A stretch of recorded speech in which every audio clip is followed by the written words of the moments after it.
अभी तो उन चिताओं की राख भी ठंडी नहीं हुई है।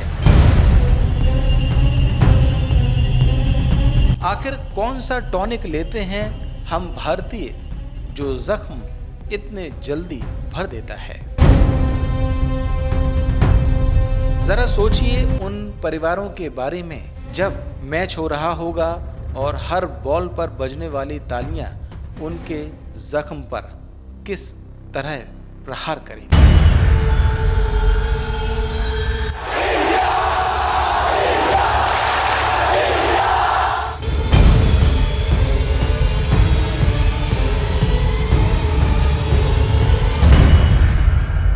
जब हम टेरर और टॉक नहीं कर सकते तो फिर खून और खेल एक साथ कैसे हो सकते हैं?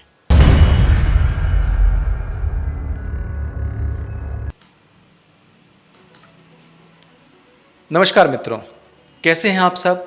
उम्मीद है पहले से बेहतर होंगे और द प्रेस हिंदी को अपना प्यार दे रहे होंगे। मैं शरद श्रीवास्तव आज एक बार फिर एक नए विषय के साथ आप सबके बीच मौजूद हूँ। आज मैं थोड़ा सा दुखी हूँ, थोड़ा सा अंदर से परेशान हूँ और सुबह से जब से आज का समाचार पत्र देखा है तब से मन में बार बार एक ही सवाल आ रहा है कि क्या पहलगाम में अप्रैल में जो कुछ हुआ उसके जख्म भर चुके हैं?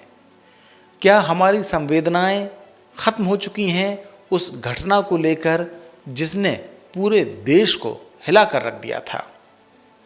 पूरी सरकार ने, पूरे विपक्ष ने एक सुर में पाकिस्तान को माकूल जवाब देने के लिए तैयार किया और ये कहा कि अब पाकिस्तान से किसी तरीके का कोई भी रिश्ता नहीं रखा जाएगा। देश के प्रधानमंत्री ने तो यहाँ तक कहा था कि टेरर और टॉक एक साथ नहीं चल सकते और टेरर को ख़त्म करने के लिए जो ऑपरेशन सिंदूर शुरू किया गया उसके बारे में भी ये कहा गया था कि ये शुरू तो हुआ है लेकिन ख़त्म अभी नहीं हुआ और भविष्य में अगर पाकिस्तान कोई नापाक हरकत करता है तो उसका माकूल जवाब इसी ऑपरेशन के तहत दिया जाएगा। उस वक्त पूरा देश भी खौल रहा था, सबके मन में एक ही बात थी कि पाकिस्तान को उसकी हरकत के लिए माकूल जवाब दिया जाए। भारत सरकार ने फैसला किया और ऑपरेशन सिंदूर के तहत पाकिस्तान को उसके अंदर घर में घुसकर मारा। लोगों को उस वक्त थोड़ी तसल्ली हुई कि आखिरकार जिस नापाक हरकत को पाकिस्तान से आए टेररिस्ट ने अंजाम दिया पहलगाम में, धर्म पूछ पूछ कर जो टूरिस्ट वहाँ पर पहुँचे हुए थे उनके साथ जो कुछ किया गया उसका बदला भारत की सेना ने लिया। सब इस बात पर एक मत थे कि पाकिस्तान से अब कोई भी संबंध किसी तरह का नहीं रखना है। जैसा मैंने कहा कि प्रधानमंत्री ने तो कहा भी कि टेरर और टॉक एक साथ नहीं चल सकते। आज जब सुबह का समाचार पत्र पढ़ा तो ये सारी बातें दिमाग में कौंध गईं और मैं सोच रहा था कि आखिरकार इन सब बातों का क्या हुआ? क्या ये गुस्सा, क्या ये खौलता खून सब ठंडा हो गया है? सारे बदले पाकिस्तान से पूरे हो गए हैं। मैं ये बात क्यों कह रहा हूँ? हो सकता है कि मेरी बात से आप में से बहुत सारे लोग सहमत ना हो और ये कहें कि खेल को इस विवाद से या इस पूरे विषय से अलग रखना चाहिए।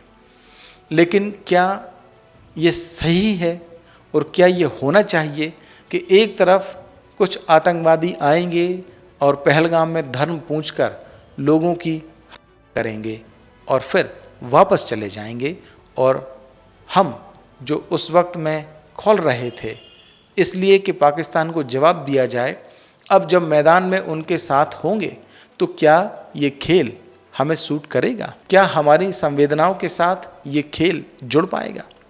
मैं ये बात क्यों कह रहा हूँ मैं आपको बताऊँगा, लेकिन उससे पहले मैं आपको कुछ दिखाना चाहता हूँ और वो इस समाचार पत्र में छपा आज का ये विज्ञापन दिखाना चाहता हूँ। ये विज्ञापन आप देख सकते हैं कि जो एशिया कप शुरू हुआ है उससे संबंधित है। इसमें एशिया की जो टीमें एशिया कप में भाग ले रही हैं उनके खिलाड़ियों के, उनके कप्तानों के जो चित्र हैं वो उसमें हैं, होने भी चाहिए, इससे किसी को आपत्ति भी नहीं है। आपत्ति तो वैसे किसी भी विषय पर क्या ही ली जाएगी अब, जबकि क्योंकि ये पूरा मामला शेड्यूल हो चुका है, ये सब तय हो चुका है कि अब कब कब क्या क्या होना है। इस विज्ञापन में भारत के 2 मैचों की जो जानकारी है वो प्रकाशित की गई और भारतीय जो कप्तान हैं उन्हें पाकिस्तान के कप्तान के पैरेलल बाकी खिलाड़ियों के मुकाबले बड़ा दिखाया गया है। ये दिखाया गया है कि ये जो सीधा मुकाबला है वो इन दोनों के बीच में ही है। एशिया कप में जो 2 बड़ी टीमें होंगी उनके जो बड़े मुकाबले होंगे वो उन्हीं के बीच होंगे। और ये बात किसी से छिपी भी नहीं है कि जब पाकिस्तान के साथ में मुकाबला होता है तो सबसे हाई प्रोफाइल जो मैच है, या कहें कि ऐसा मैच जो दिल की धड़कनें बढ़ा देता हो, वो माना जाता है।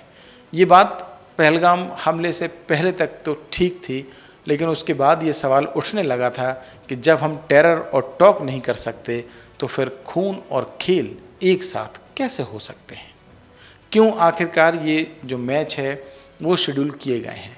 हो सकता है कि इसके पीछे अंतर्राष्ट्रीय बिरादरी के कुछ नियम कायदे लागू होते हों और इसे खेल भावना के नज़रिए से देखा जाना चाहिए, लेकिन क्या खेल भावनाएं उन भावनाओं से ज़्यादा बड़ी हैं जिनका कहें या जिन्हें कहें कि ज़मींदोज़ कर दिया गया था पहलगाम की जो धरती है वहाँ पर।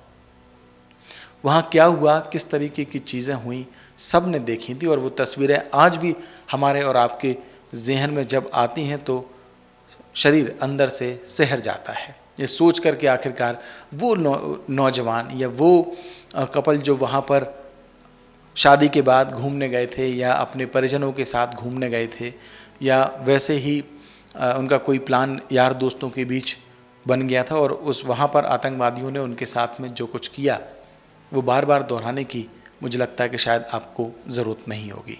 मैं फिर लौटता हूँ इस विज्ञापन पर और फिर उस बात को आपको याद दिलाना चाहता हूँ कि क्या ये विज्ञापन देखने के बाद आज हमें फिर अपने आप को ये सोचने पर मजबूर नहीं करना चाहिए कि आखिरकार इस मैच की क्या ज़रूरत है, और जब ये हो रहा होगा तो उस वक्त में हमारी और आपकी संवेदनाएं किस तरीके की होंगी।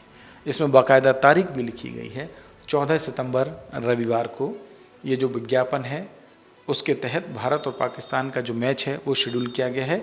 एक और मैच 19 सितंबर को होगा भारत का और ओमान के बीच में। ये 2 जो मैच हैं वो इसमें लिखे गए हैं। ये क्योंकि एशिया कप है और एशिया की जो टीमें हैं वो इसमें हिस्सा लेती हैं। पूर्व में ये बात ज़रूर आई थी कि जो स्थान है उसके परिवर्तन के बारे में बात थी। पहले तो ये भी बात थी कि ये मैच होने भी चाहिए या नहीं होने चाहिए, फिर ये बात हुई कि किसी तटस्थ स्थान पर जो मैच है वो आयोजन कराया जाएगा, लेकिन दोनों टीमें खेलेंगे। मेरा सवाल ये है कि जब हम कोई घटना होती है या हमारी जो देशभक्ति है या हमारी सरकारों की जो देशभक्ति है वो उसी वक्त में क्यों जागती है, जब ये मालूम है कि पाकिस्तान अपनी नापाक हरकतों से कभी बाज नहीं आता है। अभी जब ये पूरा घटनाक्रम हुआ भी पहलगाम का, ये पहलगाम की बात मैं इसलिए कर रहा हूँ क्योंकि हाल के दौर का जो सबसे बड़ा घटनाक्रम है वो पहलगाम की घटना थी, और उसके बाद जिस तरीके से भारत ने अपना विरोध दर्ज कराया उसमें पाकिस्तान को अंतर्राष्ट्रीय स्तर पर मुँह की खानी पड़ी। लेकिन मेरा सवाल ये है कि जब ये बात तय है कि पाकिस्तान अपनी हरकतों से बाज नहीं आता, और ऑपरेशन सिंदूर जब हुआ तब उसको लेकर भी उसने भारत पर जवाबी हमला करने की कोशिश की थी, लेकिन वो हमारी सेनाओं का पराक्रम था जिसने पाकिस्तान के इन इरादों को नेस्तनाबूद कर दिया। लेकिन सवाल ये है कि जब पाकिस्तान ये बात मानने को तैयार नहीं है, जब वो इस बात को स्वीकार करने को तैयार नहीं है कि ये जो टेररिस्ट फील्ड है वो उसकी यहाँ पलती है, उसको वहाँ पोषित किया जाता है, तब वो अंजाम इन घटनाओं को देते हैं, तो फिर सवाल ये है कि जब पाकिस्तान अपनी हरकतों से बाज नहीं आता तो बार बार भारत को इस तरीके से हाथ बढ़ाने की ज़रूरत क्यों होनी चाहिए। क्यों हमें हर चीज़ का जब बहिष्कार की बात आती है कि पाकिस्तान के साथ किसी तरीके का कोई संबंध भारत नहीं रखेगा, तो फिर क्यों ये जो क्रिकेट के मैच हैं वो इन दोनों टीमों के बीच में होना चाहिए। मैच जब हो रहा होगा तब उस वक्त उन परिवारों की संवेदनाओं के बारे में आपने सोचा है? उन 26 परिवारों के पर क्या बीत रही होगी जब ये मैच हो रहा होगा और उसमें खुदा न खास्ता भारत की जीत होगी या किसी भी खेल, क्योंकि वो खेल है, खेल में किसी की हार और किसी की जीत तो होगी। या तो पटाखे यहाँ फूटेंगे या पटाखे पाकिस्तान में फूटेंगे।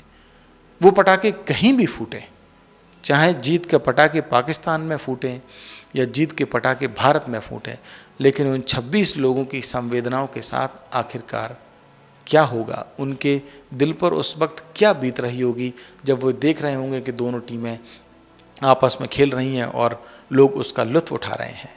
क्या उनके साथ अब हमारी संवेदनाएं नहीं जुड़ेंगी? क्या समाज इतना असहिष्णु हो जाएगा? वक्त के साथ वो सारे जख्म भर चुके होंगे जो कुछ दिनों पहले के ही हैं, अभी करीब 5 महीने ही उस घटना को हुए बीता है। जब हर पहलू पर भारत पाकिस्तान को जवाब देने के लिए तैयार है, तो फिर खेल के मैदान से भी जो जवाब है वो पाकिस्तान को दिया जाना चाहिए, ऐसा मेरा मानना है। 14 तारीख को जब ये मैच हो रहा होगा, तब आपकी भूमिका क्या होगी? आप इस खेल के आयोजन को किस नज़रिए से देखेंगे? अगर आप चाहें तो हमें कमेंट करके बता सकते हैं। और अगर द प्रेस हिंदी को आपने अभी तक लाइक और सब्सक्राइब नहीं किया है तो अभी करें। और आज का जो विषय है वो मैं आपके ऊपर, आपके विवेक के ऊपर छोड़ कर जाता हूँ। आप तय करें कि क्या सही है और क्या गलत। मुझे दें इजाज़त। नमस्कार।